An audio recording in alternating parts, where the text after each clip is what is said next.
오늘 본문의 말씀을 통해 우리에게 부탁하신 하나님의 명령의 말씀을 함께 나누며 주님 앞에 우리에게 부탁하신 영혼을 찾고 또 주님과 함께 즐거워하는 오늘의 본문의 말씀을 함께 나누고자 합니다. 누가복음 15장은 우리에게 익숙한 세 가지의 이야기로 구성되어 있습니다. 하나는 양 한 마리의 이야기, 그리고 또 하나는 동전 하나의 이야기, 그리고 우리에게 유명한 탕자 이야기입니다. 이 세 가지의 이야기는 각각의 이야기지만 모두 동일한 구조를 가지고 있습니다. 그 구조는 모두가 가장 소중하게 생각했던 그 대상을 잃어버린 것입니다. 목자는 양을 잃어버렸고 여인은 동전 하나를 잃어버렸으며 아버지는 가장 소중한 아들을 잃어버렸습니다. 여러분, 우리는 살면서 내게 소중했던 어떤 무엇을 잃어버린 경험들이 한 번씩 있습니다. 요즘은 우리가 열쇠를 잘 가지고 다니지 않지만 예전에는 열쇠 꾸러미를 잘 들고 다니지 않았습니까? 집 열쇠부터 방 열쇠까지 이런 열쇠들을 잃어버려서 난감했던 경험들 여러분 한 번씩 있었을 것입니다. 그리고 요즘 우리가 자주 잃어버리는 것, 핸드폰이 있죠. 카페에 두고 오거나 식당에 두고 오거나 그래서 또 도로 찾으러 가는 이런 일들이 한 번씩 일어나곤 합니다. 저도 대학 시절 한 번은 지갑을 잃어버린 경험이 있습니다. 학생 때니 돈은 많지도 않았고 그냥 신분증 재발급 받으면 된다는 생각으로 그냥 잊고 지냈습니다. 그런데 몇 주 뒤 갑자기 연락이 오기로 학교 우체국에 지갑을 찾으러 오십시오라는 문자를 받고는 반신반의하면서 불이 나게 달려가 보았더니 제 지갑이 그대로 하나도 상하거나 또 그게 부족함 없이 그대로 돌아왔던 경험이 있습니다. 정말로 잊고 있었는데 너무 감사했고 기뻤고 또 그 익명의 우체통에 넣어주셨던 그분께 누군지는 모르지만 너무나 감사했던 그런 기억이 있습니다.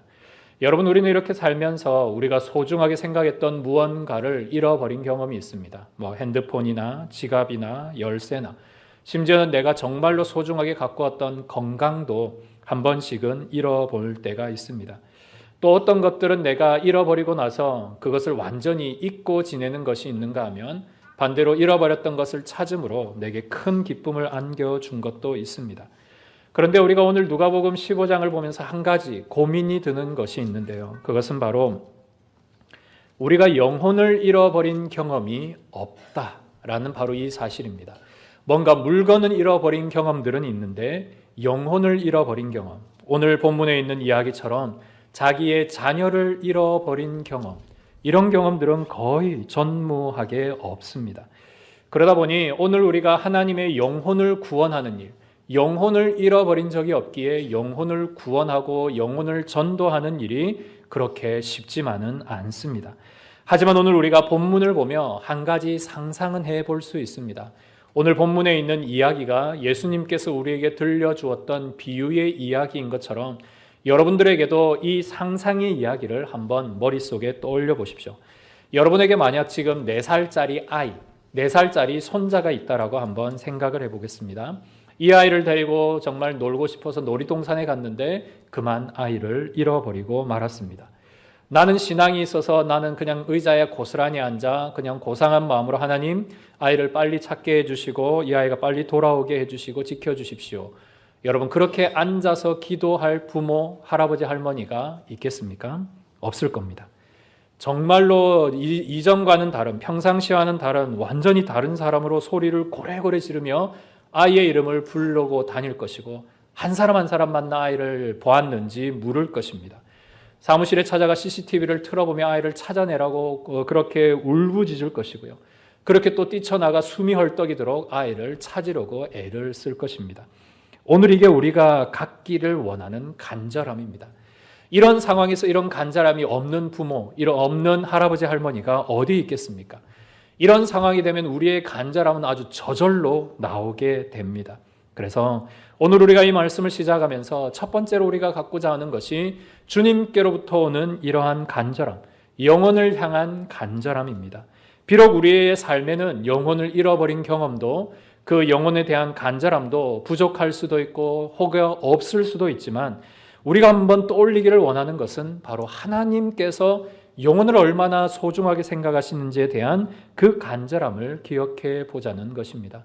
하나님은 오늘 이곳에 있는 저와 여러분 모두를 한 분 한 분 잃어버린 경험이 있습니다. 여러분, 우리는 처음부터 예수를 믿었던 사람들이 아닙니다.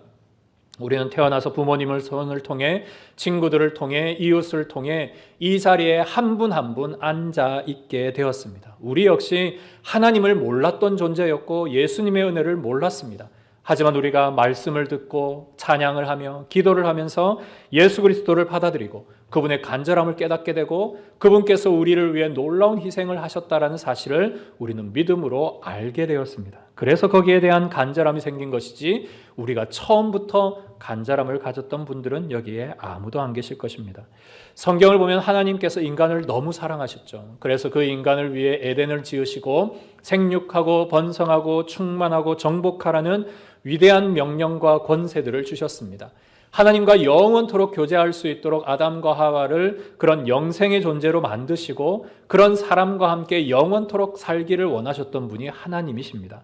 그래서 우리 인간에게 하나님이 가장 큰 축복인 자유의지까지 주셨죠. 그런데 그 인간이 행한 것은 하나님 앞에 불순종과 하나님과 같아지려는 교만으로 인간 가운데는 죄와 사망이 들어오게 됩니다.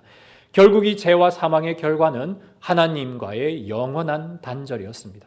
하나님이 가장 사랑하고 가장 가까이 있어야만 했던 존재가 가장 멀어진 존재가 된 것입니다. 성경은 이렇게 잃어버린 아들을 찾아 헤매는 그 아버지의 간절함이 기록된 것이 바로 성경의 전부다 해도 과언이 아닙니다. 하나님은 어떻게든 이 잃어버린 아들을 찾기 위해 믿음의 백성을 만들기를 원하셨고 그 믿음의 시초로 아브라함을 세우시고 이 아브라함을 통해 이스라엘이라는 나라를 완성하십니다. 하지만 그 이스라엘이라는 나라가 했던 모든 일들의 결과는 무엇입니까? 열왕기상, 역대기상하를 보면 그들의 모든 일들은 하나님을 떠나고 배교하고 우상 숭배하고 하나님을 미워하고 하나님의 말씀을 전하는 자들을 죽이는 일들까지 서슴없이 행하게 됩니다. 한마디로 한번 안아보려고 했던 그 아버지를 아주 냉정하게 밀쳐내고 그 아버지를 인정하지 않았던 것, 이것이 바로 인간의 모든 역사의 결론입니다. 결국 하나님은 이 일을 위해 할 수 있는 유일한 한 가지 방법, 그리고 가장 위대한 방법이신 자기의 아들을 희생하는 일로 우리를 살려주셨죠. 예수 그리스도께서 우리를 위해 희생하시고 우리를 위해 죽으시고 우리를 위해 부활하심으로 오늘 우리는 주님 앞에 영원한 영생의 소망을 가진 그런 존재로 거듭나게 되었습니다. 성도 여러분, 오늘 이처럼 우리는 성경의 구원에 대해서 짧은 이 1분간의 시간을 통해 하나님이 우리를 사랑하셨고 우리를 위해 예수님을 주셨고 그 예수님을 통해 우리가 구원받았다는 말을 1분 안에 요약해서 이렇게 여러분들에게 들려줄 수 있고 우리는 그렇게 들을 수 있습니다. 그런데 여러분, 하나님께서 이 예수님을 주시기까지의 시간이 과연 어느 정도의 시간이 걸렸을까요? 여러분 혹시 사람을 기다리면서 약속 장소에서 4시간 이상 기다려 보신 적 있으십니까? 아마 그런 분들은 거의 없으리라 생각합니다.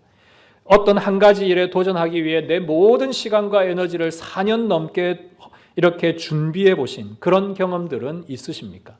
더 나아가서 여러분들의 인생 속에 40년을 한결같이 내가 어떤 일을 기다리고 어떤 한 사람을 기다려 보신 그런 인생의 경험들은 있으십니까? 그런데 여러분, 하나님이 한 영혼을 기다리신 시간은 무려 4,000년이 넘습니다.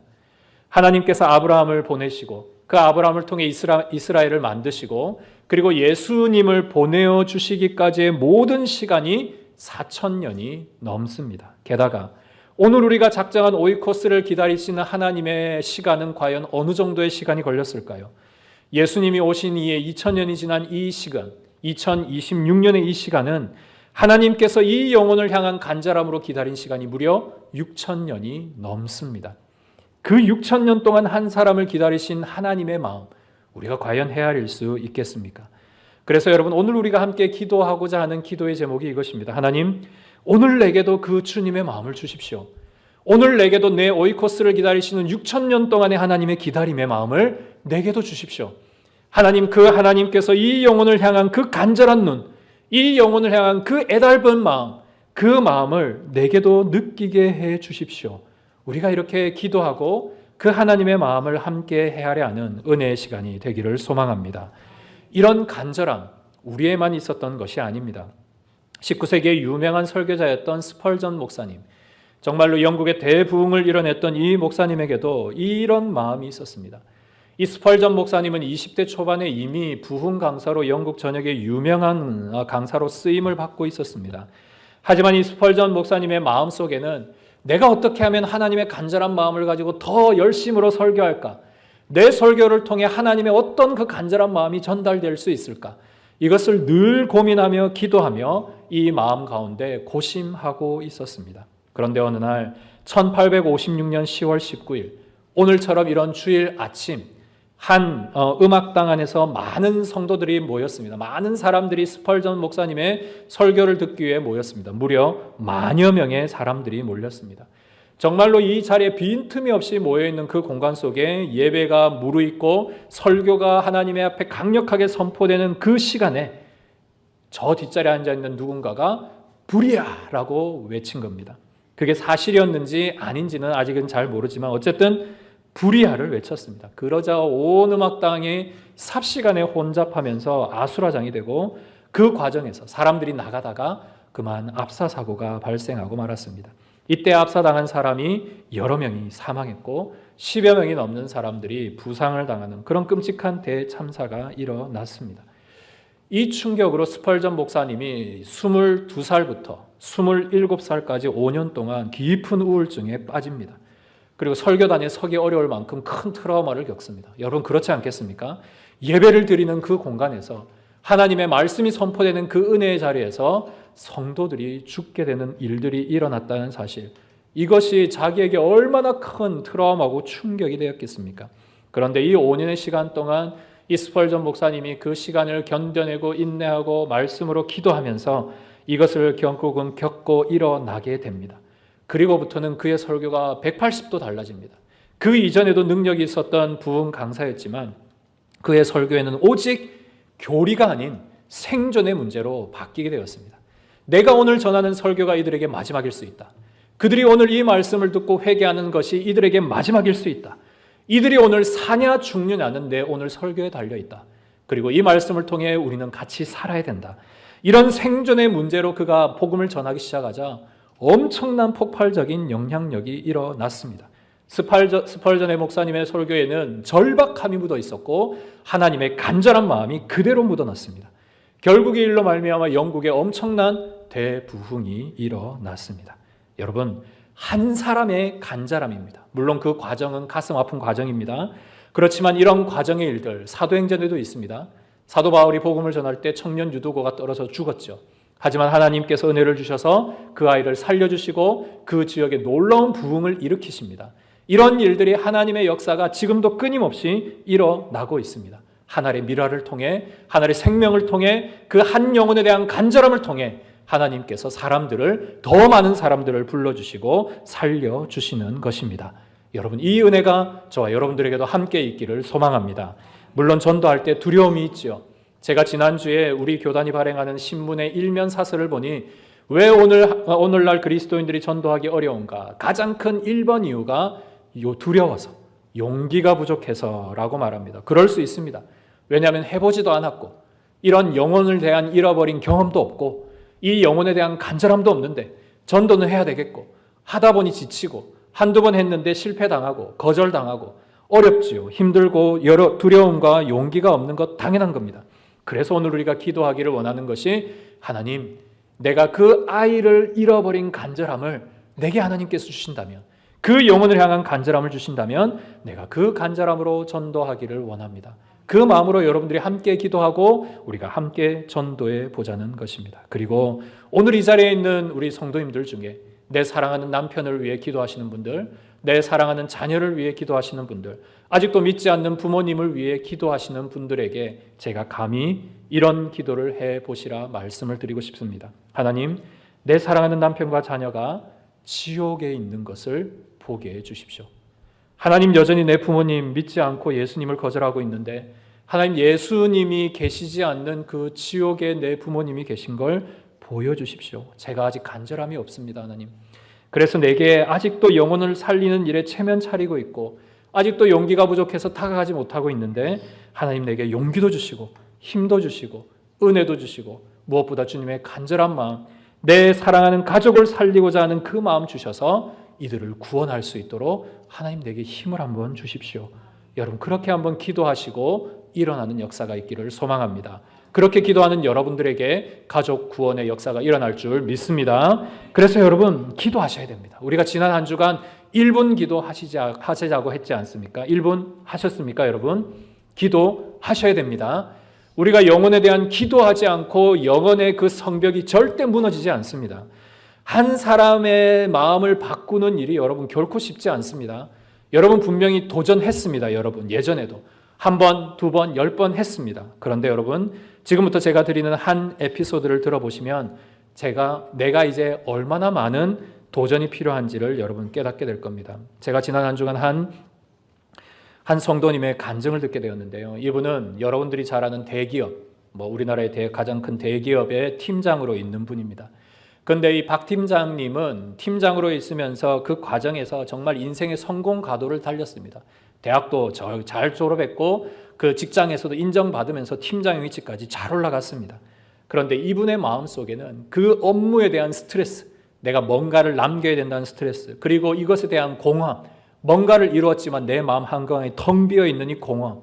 그래서 이걸 메꾸기 위해 밤에 술을 놓을 수가 없었습니다. 매일 술을 마시고 자야만 하는 그런 삶이 박 팀장에게 있었습니다. 그런데 이 박 팀장에게 가장 절친이 있었는데 15년 지기 대학 절친 이 집사님이라는 분이 있었습니다. 이 집사님은 교회를 다니고 있었고 오늘 우리처럼 이 박 팀장을 자신의 오이코스로 생각하고 늘 기도했던 분입니다. 그런데 어떻게 전도해야 될지 몰랐습니다. 우리처럼 똑같이 두렵기도 하고 떨리기도 하고 용기도 없고 거절했다가 뭔가 친구과의 의절이 될 것 같고 이래서 전하지를 못했습니다. 그래서 이 집사님이 전략을 바꿨습니다. 내가 지금 이 친구에게 막 담대하게 복음 전하기는 어려우니까 내가 할 수 있는 걸 하자. 그래서 이분이 그때부터 한 게 있습니다. 뭐냐면 내 친구 박 팀장을 어떻게든 함께 만나면서 함께 이런 그 식사를 나누고 하는 그 일을 꾸준히 하게 됩니다. 한 달에 몇 번이든 박 팀장을 만나고 그게 점심이든 저녁이든 계속 식사를 대접합니다. 친구가 사겠다고 해도 끝까지 거절하고 자기가 삽니다. 5년 동안 무려 100번이 넘습니다. 100번. 100번을 만나고 이 친구를 위해 그 저녁마다 기도를 했던 것이죠. 식사를 하고 그 저녁마다 이 친구의 이야기를 들으면서 하나님 이 박 팀장 살려주십시오. 하나님 이 친구를 살려주십시오. 그렇게 5년의 시간이 어느덧 쭉쭉쭉 지나가고 있었습니다. 그런데 하루는 이 박 팀장이 묻습니다. 야, 너 늘 나한테 밥만 사는데 너 나한테 뭔가 원하는 거 있지? 너 지금까지 나한테 한 번도 부탁 같은 거 하지 않았는데 나한테 원하는 거 있지 않겠니? 하울링 계속됩니다. 그래서 한번 말해봐. 나한테 원하는 게 뭐냐? 이렇게 얘기를 하자 이 집사님이 그 5년 동안의 모든 기도, 그 5년 동안의 모든 이 친구를 향한 모든 생각이 한순간에 터지면서 그냥 거기에서 눈시울이 막 붉어지며 이렇게 얘기합니다. 난 네가 승진하는 것도 좋고 네가 잘 되는 것도 좋고 네가 정말로 인생에서 성공하는 것 다 좋아. 그런데 왜 그렇게 네 인생 속에 공허함이 있고 왜 그렇게 네 인생 속에는 평안함이 없니? 그렇게 밤에 술이 없으면 자지 못하는 네 인생이 너무나 가엾고 내 마음이 너무 아파. 그래서 내가 밤마다 너를 위해서 하나님께 기도했어. 이 말을 5년 뒤에 들려줍니다. 박 팀장이 충격을 받았죠. 왜냐하면 자기를 너무 잘 알고 있는 아버지도 어머니도 자신의 아내도 자신 마음속에 있는 속 사정을 몰랐습니다. 그런데 이 친구가 도대체 누구길래 나를 위해 울어주고 나를 위해 하나님께 기도를 해주었는가? 그것도 1년도 아니고 5년이라는 시간 동안 무려 100번이나 만나면서 이 일들을 위해서 기도했었는가? 박 팀장의 마음이 한순간에 무너졌습니다. 그리고는 그 다음 주 이 집사와 함께 교회를 갔습니다. 그리고는 예배장에 앉아 예배 시작부터 끝날까지 계속 울었습니다. 예배가 마친 후에 물었습니다. 너 왜 그렇게 울었니? 그러자 하나님께서 내 마음을 만져주시는 걸 그 자리에서 느꼈다. 그리고 그 자리에서 하나님의 천국을 내가 비로소 깨닫게 되었다. 세상의 어떤 성공도 내게 만족과 은혜와 이런 어떤 평안을 주지 못했는데 예수님을 그 자리에서 만나면서 정말 세상이 줄 수 없는 평안으로 내 마음이 가득 차게 되었다라는 고백을 제가 들을 수 있었습니다. 여러분, 오늘도 여러분의 박 팀장님이 여러분 주변에 계신 줄 믿습니다. 그리고 여러분들의 박 팀장님은 오늘도 여러분을 기다리고 계십니다. 그리고 그 박 팀장님은 여러분들과 함께 교제하기를 원하고 그 박 팀장님의 영혼은 지금 여러분들을 향해 울부짖고 계십니다. 나를 위해 기도해도, 나를 위해 기도해서 내 영혼을 살려달라고 그렇게 말을 하고 계십니다. 그래서 오늘 우리가 할 수 있는 일은 하나님, 내가 그를 위해 아직까지 예수님에 대한 믿음의 확신, 또 어떻게 복음을 전할지 그거 솔직히 잘 모르겠습니다. 하나님, 그렇지만 저 영혼만은 꼭 살려주십시오. 하나님, 내가 뭔가를 할 수는 없지만 저 친구만은 꼭 살려주십시오. 내 사랑하는 가족, 이 가족만큼은 하나님 살려주십시오. 그래서 내가 울면서 주님 씨를 뿌리기를 원합니다. 하나님, 내가 기쁨으로 단을 거둘 수 있도록 은혜를 주십시오. 그렇게 여러분 기도할 수 있는 저 여러분들이 되시기를 소망합니다. 그래서 울며 씨를 뿌리는 그 농부, 정말 이 종자 씨앗, 이건 먹어야 살 수 있지만 이걸 뿌릴 수밖에 없는 그 농부의 안타까운 마음을 생각하면서 그 추수의 날을 기억하고 오늘도 영혼의 씨앗을 뿌려낼 수 있는 저와 여러분들이 되시기를 간절히 소망합니다. 이런 간절함이 오늘 누가복음 15장 전체에 묻어나 있습니다. 이게 오늘 첫 번째로 우리에게 주어지는 중요한 주제입니다. 이제 우리가 또 다른 한 가지의 주제를 주목하기를 원하는데 이게 더 핵심입니다. 오늘 본문 누가복음 15장에는 목자가 등장하고 여인이 등장하고 아버지가 등장합니다. 그런데 자신의 소중한 것들을 잃어버렸었죠. 그런데 이것을 간절함으로 찾습니다. 한 마리를 찾기 위해 아골골짝 빈들까지 가고 한 동전을 찾기 위해 저 모든 집에 있는 모든 집기를 다 빼서 결국은 찾아냅니다. 그리고 사랑하는 아들이 결국은 오랜 시간을 걸쳐서 돌아오게 되죠. 잃어버린 것을 찾았을 때 과연 무슨 일이 일어나는가? 여기에 대해서 오늘 우리가 주목해 보려고 합니다. 여러분, 오늘 누가복음 15장을 펴보십시오. 성경을 보십시오. 오늘 이 성경에는 계속 반복되는 구절과 말씀이 있습니다. 성경에서 반복되는 것은 이 이야기가 중요하다는 걸 얘기하는데요. 5절을 보시고 6절 그리고 9절을 보시면 이 세 구절에 똑같이 등장하는 단어가 있습니다. 그거는 바로 즐거워하다입니다. 즐거워하다. 그리고 7절과 10절 보십시오. 7절과 10절에는 기뻐하다가 있습니다. 기뻐하다. 그리고 이어지는 탕자 이야기에서 보면 23, 24, 32절에 보면 모두 동일한 내용이 있습니다. 우리가 함께 즐거워하고 기뻐하자. 즉 오늘 누가복음 15장의 결론은 무엇이냐? 하나님 앞에서 영혼이 돌아왔을 때의 즐거움, 잃어버린 영혼을 찾았을 때의 그 기쁨, 이것을 우리에게 이야기해 주고 있습니다. 먼저는 우리가 간절함이 있으면 좋습니다. 간절함을 가지고 나아가야 됩니다. 그 간절함과 함께 오늘 우리가 주목하기를 원하는 것은 때로는 전도에 대한 부담감, 때로는 영혼을 살려내는 그런 두려움, 이런 일들이 있을 때 이 모든 것을 뛰어넘을 수 있는 우리에게 가장 중요한 감격이 뭔가? 그것은 바로 우리가 하나님의 영혼을 구해냈을 때 과연 천국에서 무슨 일이 일어나는가에 대한 이야기입니다. 그 이야기가 오늘 본문 세 부분에 걸쳐서 기록되어 있습니다. 9절과 6절과 23절입니다. 6절, 9절, 23절. 여러분 한 절씩 우리 같이 한번 읽어보도록 하겠습니다. 6절입니다. 집에 와서 그 벗과 이웃을 불러 모으고 말하되 나와 함께 즐기자.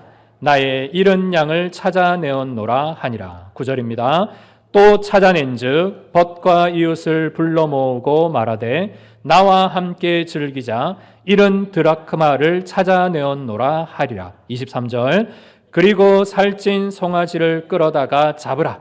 우리가 먹고 즐기자. 여러분, 이 세 구절에서 동일하게 발견되고 있는 것은 우리가 벗과 이웃, 내 친구, 내 성도, 우리 모든 하나님의 백성들이 함께 모여 그곳에서 함께 먹고 마시고 즐기자. 즉 잔치를 벌이자, 축제를 열자, 파티를 열자는 이야기가 오늘 본문의 핵심입니다. 그러니까 처음에는 잃어버려서 너무 슬프고 힘들었는데 그 잃어버린 것을 찾기 위한 간절함으로 찾았더니 하나님께서 은혜를 주셔서 그것을 찾아내었고, 찾은 뒤에 우리가 할 수 있는 가장 중요한 일, 가장 놀라운 일, 가장 우리가 함께 주목할 일은 천국의 잔치입니다. 천국의 잔치. 여러분, 천국이 어떤 곳이라고 생각합니까? 우리가 성경을 통해 천국이 어떤 곳인지 한번 찾아보면 생각보다 천국에 대한 묘사가 그렇게 많지 않습니다. 우리가 제일 많다라고 하는 요한계시록, 요한이 천상을 보며 기록했던 그 계시록의 말씀을 보면 이 천국의 얘기, 웅장하고 장엄한 예배, 그리고 모든 보석과 아름다운 것으로 가득한 새 예루살렘, 이 정도만 묘사가 됩니다. 그 천국에서 어떤 모습으로 있는지, 어떻게 살고 있는지 이런 세세한 묘사와 생활은 다 보여주지 않습니다. 저는 이게 오히려 우리에게 주신 은혜라고 생각합니다. 하나님이 우리에게 상상을 하도록 하셨습니다. 우리 인생이 겪은 가장 좋은 것, 가장 귀한 것, 가장 재밌었던 것, 가장 웅장한 것, 가장 아름다운 모든 것의 집합체보다 최고가 천국에 다 있습니다, 여러분. 우리가 생각하는 상상 이상의 것이 모든 것이 천국에 다 있습니다. 그래서 마음껏 상상하도록 그 여백을 우리에게 남겨주셨다라고 생각합니다. 그래서 오늘 우리가 상상할 수 있는, 물론 성경을 통해 상상할 수 있는 이 모든 부분이 천국에 있을 것이라는 기대와 소망이 있습니다. 저는 한 가지 확신하는 것이 있는데요. 천국에서는 오늘 본문 말씀과 같이 우리의 모든 예배가 주님과 함께 먹고 마시는 잔치로 이루어졌다는 사실에는 제가 확신하고 있습니다. 왜냐하면 구약에 보시면 여러분 출애굽기 때 하나님께서 하늘에서 내려주신 하나님의 백성들에게 가장 중요한 음식이 무엇이었습니까? 만나였죠. 만나는 하늘에서 내리는 음식이면서 동시에 하나님께서 우리에게 베풀어 주시는 가장 큰 은혜였습니다. 그 만나가 누구에게 연결이 됩니까? 예수님에게 연결이 되죠. 하늘에서 오신 우리의 인생의 떡이신 예수 그리스도. 그래서 예수님이 우리에게 뭐라고 말씀하시냐면 너희가 떡으로만 살 것이 아니라 하나님의 말씀으로 살 것이라. 왜? 예수 그리스도가 말씀으로 오신 분이기 때문에. 하지만 떡은 여전히 유효합니다. 그 유효한 떡이 언제 이루어지느냐? 주님의 성찬식 때 이루어집니다. 예수님께서는 3년 동안 제자들과 동거동락하시죠.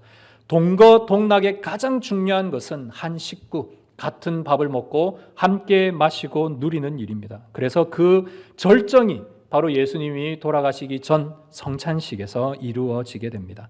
예수님은 이 일을 부활하시고도 그대로 하시죠. 갈릴리 바닷가에서 제자들과 함께 생선을 먹고 마시면서 너희가 내와 함께 나눴던 이 성찬의 기억들을 함께 기억해라. 먹고 마시고 누렸던 그 일들을 기억해라.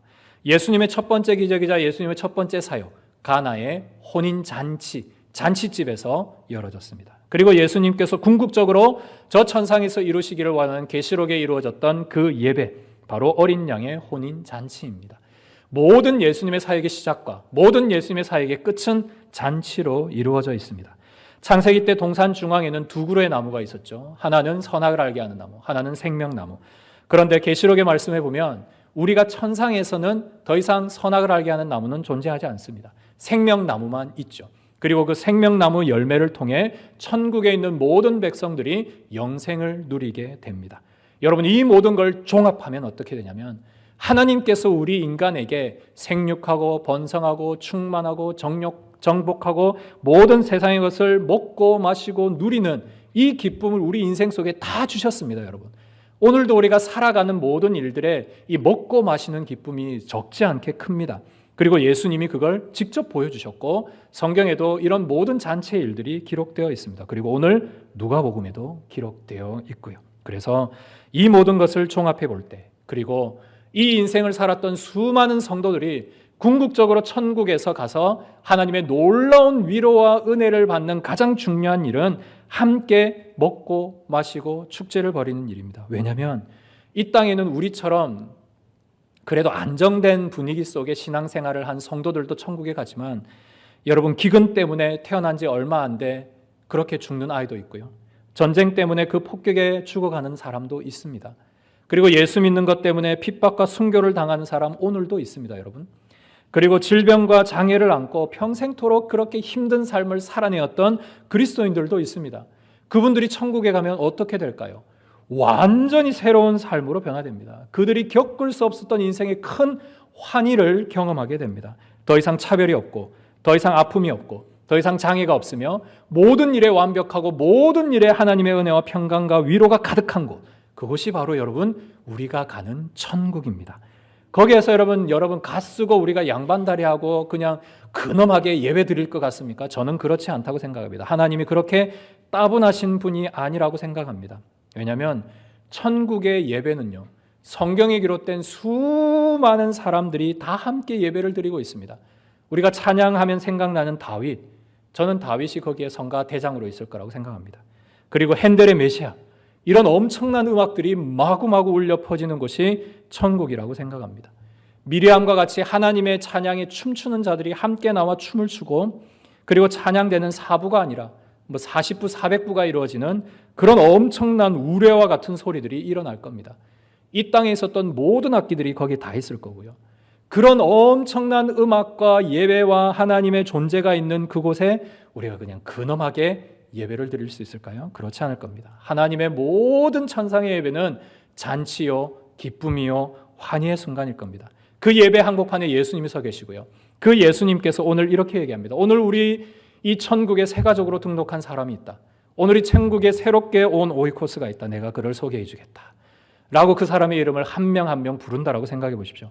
여러분 가족의 이름, 여러분들이 작정한 오이코스의 이름 부를 때 수십억 명의 그 하나님의 위대한 성도들이 거기서 박수를 치고 축복합니다를 불러줄 겁니다. 축복합니다.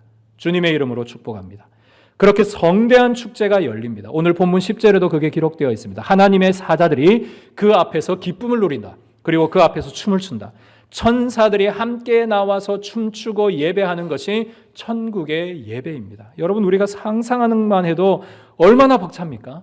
이게 우리가 기대하고 소망하는 천국 예배요, 천국의 잔치요, 우리가 오늘 준비하고 있는 오이코스 축제입니다. 그래서 여러분, 저는 여러분들에게 이 감격이 있었으면 좋겠습니다. 전도할 때 두려움도 있고 떨림도 있지만 이 두려움과 떨림을 이겨낼 수 있는 천상의 예배의 환상, 그 은혜의 감격, 내 영혼이 살아서 예수님께 호령받는 그 놀라운 은혜의 시간들을 여러분들이 기대하고 소망하며 오늘 이 일을 감당해 나가기를 소망합니다. 그래서 오늘 우리가 준비하고 있는 오이코스 축제, 말 그대로 축제입니다. 축제. 한 영혼에 전도하기 위한 프로그램도 어떤 한 교회 행사가 아니라 내 영혼이 살아나는 축제의 시간이 되기를 위해 우리가 준비하고 있습니다. 멸망으로 걸어가고 있던 영혼이 하나님 앞에 천국으로 인도함을 받는 그 천국 VIP로 초대받는 날이 바로 오늘 우리가 준비하고 기도하고 있는 바로 이 날입니다. 그래서 먼저는 우리의 마음속에 예수님의 십자가를 생각하는 간절함이 있으면 좋겠습니다. 그리고 그 간절함을 통해 하나님, 내가 주님의 복음 들고 한번 주님 나가보겠습니다. 내가 아까 그 이집사님처럼 5년 동안 내 친구 박 팀장을 위해 정말 그렇게라도 한번 해보겠습니다. 하나님, 오늘부터 기도하겠습니다. 그렇게 해서 그 영혼의 마음을 하나님 녹여주시고 하나님, 그 영혼 하나님께 데려가기를 원합니다. 제게 그 영혼 붙여주십시오. 그렇게 눈물로 기도할 수 있기를 소망합니다. 울며 씨를 뿌리는 자들에게 하나님 앞에 영혼의 추수가 있을 것이고, 그리고 오이코스 531 그날에 여러분들과 함께 손에 손잡고 예배당에 들어오는 놀라운 축제가 될 줄 믿습니다. 그 일을 함께 기대하며 오늘도 주님의 축복의 통로로 쓰임받는 저와 여러분들이 되시기를 주의 이름으로 축복합니다. 우리 이 시간 함께 힘차게 박수치면서 이 찬양하실 때에 주님께서 영혼의 추수를 위해 기뻐하시고 춤추시는 장면을 생각하며 함께 찬양하겠습니다.